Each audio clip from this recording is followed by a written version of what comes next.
After my first serious relationship ended, I found myself back in the world of dating apps. It was strange, navigating the landscape of digital dating after being in a committed relationship for so long. At first, I treated it as a harmless distraction, something to occupy my evenings. I wasn't looking for anything serious, at least not yet. By the time of this story, I had already met a few people from Match.com. 2 dates fizzled out after a single meeting. The third turned into a short-lived relationship that lasted 4 months. After that, I decided to take a break from anything serious. I wanted something casual, low pressure.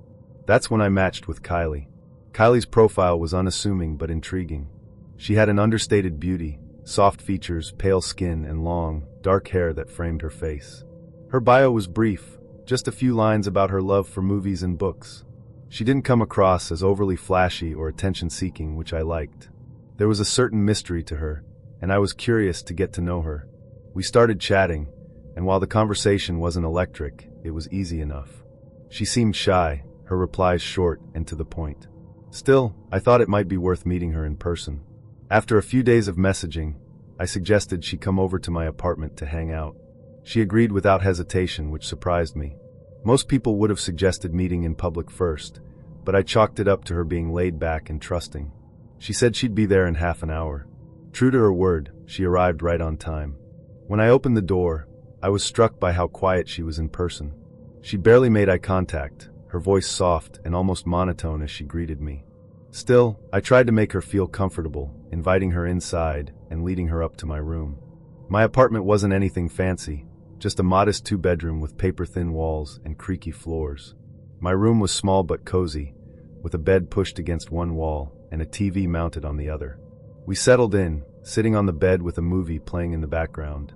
At first, the conversation was light, mostly small talk about her favorite movies and books.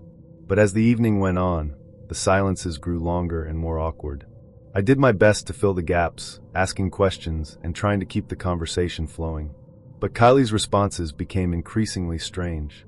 She started talking about dark, unsettling topics, things like death, loneliness, and secrets she said she'd never told anyone. Her voice was flat, her words emotionless, as if she were reciting lines from a script.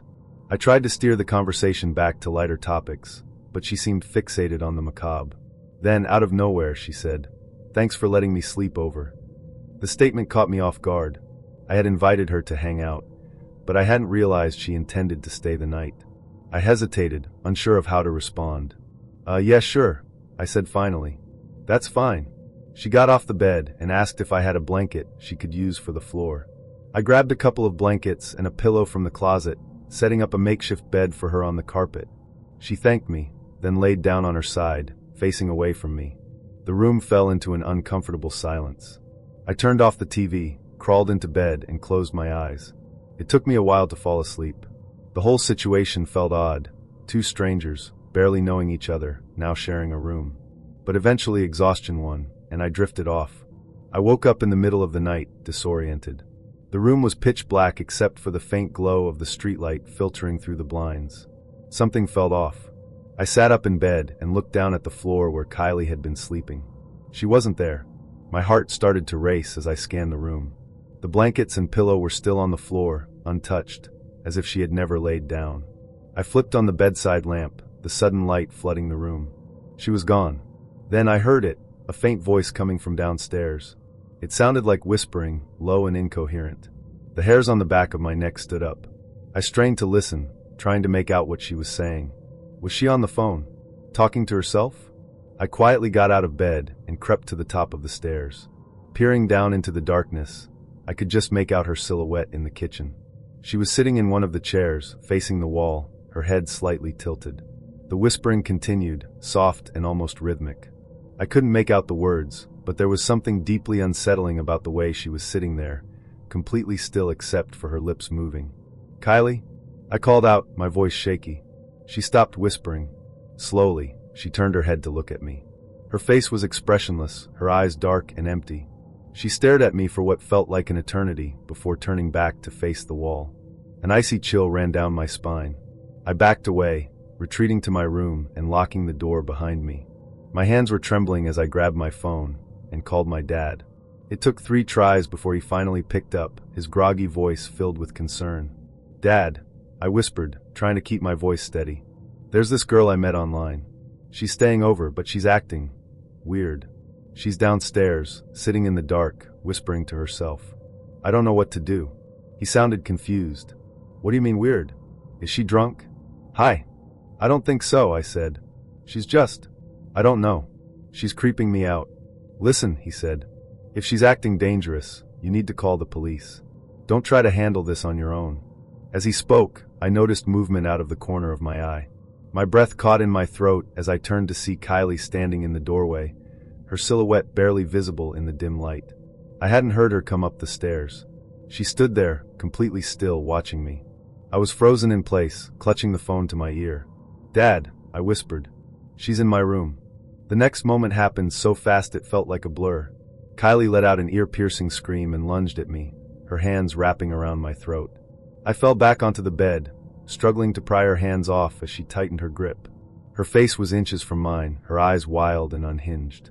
Adrenaline surged through me as I managed to overpower her, shoving her off and pinning her down. She thrashed and screamed, her nails clawing at my arms. "Dad, call the cops." I shouted into the phone, barely able to hold her down. Somehow, I managed to drag her downstairs, her screams echoing through the apartment. By the time the police arrived, she had gone eerily quiet, sitting on the floor with her head down. The officers took her away, asking me a few questions before leaving. They told me she seemed to be having some kind of mental episode, but they didn't give me any more details. Breaking up with my first girlfriend at 21 left me single for the first time in years. It was an unfamiliar, almost jarring feeling, a void in my life that I wasn't quite used to. For the next year, I tried to focus on myself, new hobbies, friends, and rediscovering who I was. But the inevitable pull of loneliness crept in. Eventually, I decided to dip my toes back into the world of dating. Dating apps felt like both a blessing and a curse. Endless faces and profiles to scroll through, each promising the potential of connection. After trying a few, I found myself gravitating toward OkCupid. It seemed more laid back, with profiles that gave me a better sense of who the person was. That's where I met Brenna. Her profile immediately caught my attention. She was stunning, light-skinned, with warm, hazel eyes and a captivating smile. But what really drew me in was her bio. She was into gaming, anime, indie music, basically everything I was into.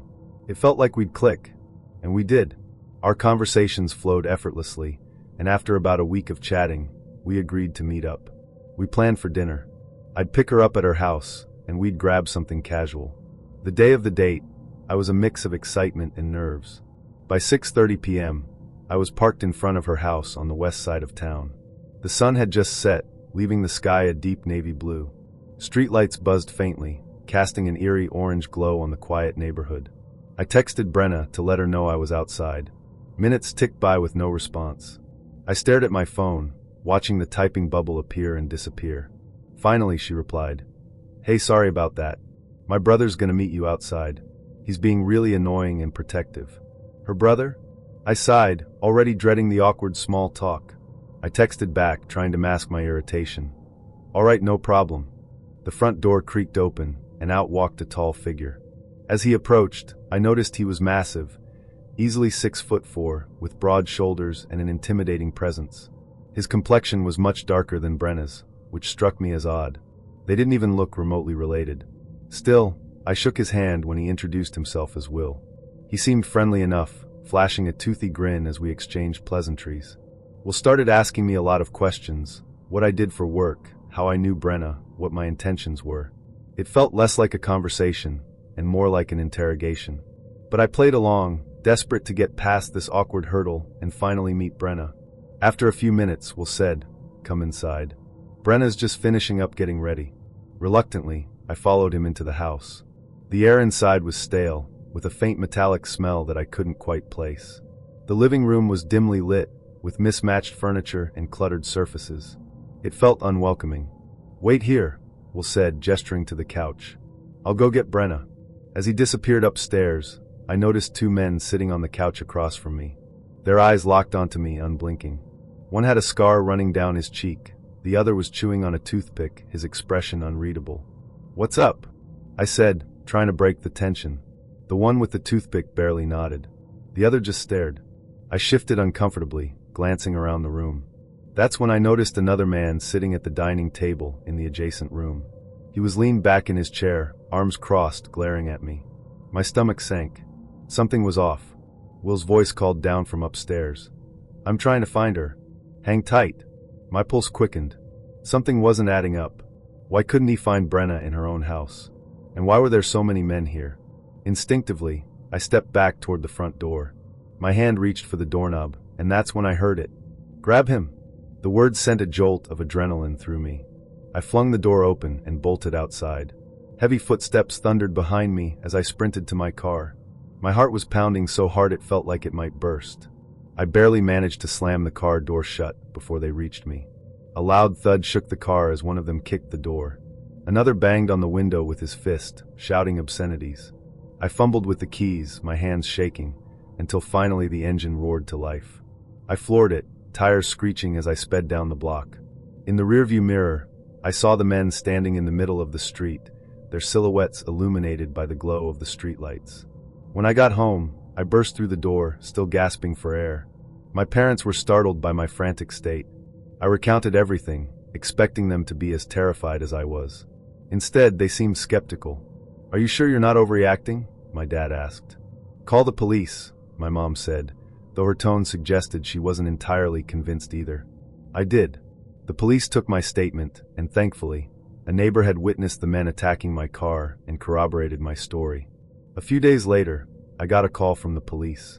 They'd arrested 3 of the men, including Will. The 4th, however, was still at large. As for Brenna, she didn't exist. The profile was fake, a trap set to lure unsuspecting victims like me. The experience shook me to my core. For weeks, I couldn't sleep without double-checking that all the doors and windows were locked. I kept replaying the moment I heard "grab him" over and over in my mind, wondering what would have happened if I hadn't escaped. Though I eventually went back to using dating apps, I was never the same.